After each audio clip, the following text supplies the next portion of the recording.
నమస్తే మిత్రులారా, ప్రతిక్షణం ప్రజల కోసం మీ టాఫ్ టీవీ. తెలంగాణ ఉద్యమకారులందరికీ ఉదయ నమస్కారాలు. మిత్రులారా, తెలంగాణ రాష్ట్రం వచ్చి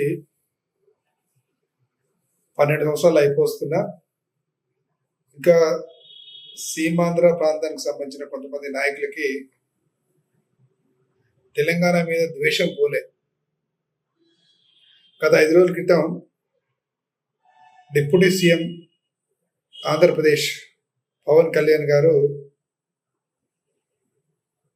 ఒక వేడుకలో మాట్లాడుతూ కోనసీమ ప్రాంతంలో ఉన్నటువంటి చెట్లన్నీ, అంటే కొబ్బరి చెట్లన్నీ తెలంగాణ దిష్టి తగిలి మొత్తం మండేలకు మారిపోయినాయని కామెంట్ చేయటం జరిగింది.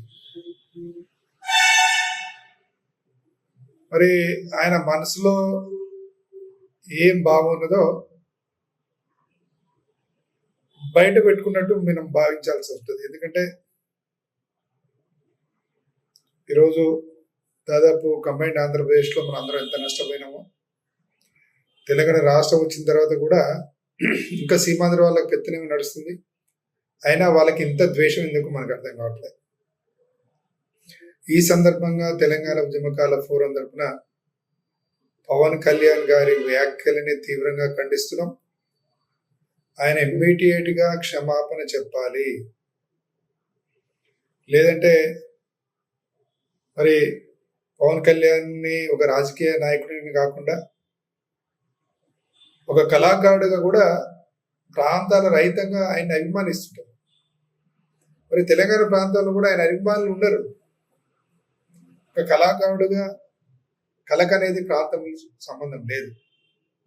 అట్లా పవన్ కళ్యాణ్ గారిని అభిమానిస్తారు. కానీ మరి ఆయన అది మర్చిపోయి ఈ వ్యాఖ్యలు చేయడం దురదృష్టకరం.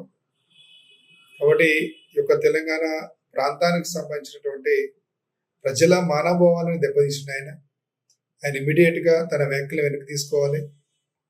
లేదంటే మరి రాబోయే రోజుల్లో జరిగే పరిణామాలకు ఆయనే బాధ్యత వహించాల్సి ఉంటుంది. కాబట్టి మరి ఇక్కడ ప్రాంతానికి సంబంధించిన పవన్ అభిమానులు కూడా తెలియజేయండి ఆయనకి ఇట్లాంటి వ్యాఖ్యలు చేయొద్దని.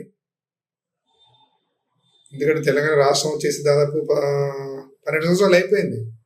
ఇంకా మళ్ళీ ప్రాంతీయ విభేదాలని పెంచాల్సిన అవసరం లేదు. ఎవరి ప్రాంతం వల్ల అభివృద్ధి చేసుకోండి, తప్పేముంది దాంట్లో. అందరం కూడా తెలుగు వాళ్ళమే. కానీ మీ ఆంధ్రప్రదేశ్ మీరు డెవలప్ చేసుకోండి, మా తెలంగాణ ప్రాంతాన్ని మేము డెవలప్ చేసుకోండి. అంతేగాని దిష్టి జరిగిందని అది అవగాహన లేకుండా మాట్లాడటం అది కొంత ఇబ్బందికరం. ఈ ప్రాంత ప్రజల మనోభావాన్ని దెబ్బతీసినట్టు అవుతుంది. కాబట్టి ఇమీడియట్ గా క్షమాపణ చెప్పాలని పవన్ కళ్యాణ్ గారికి డిమాండ్ చేస్తున్నాం. Thank you.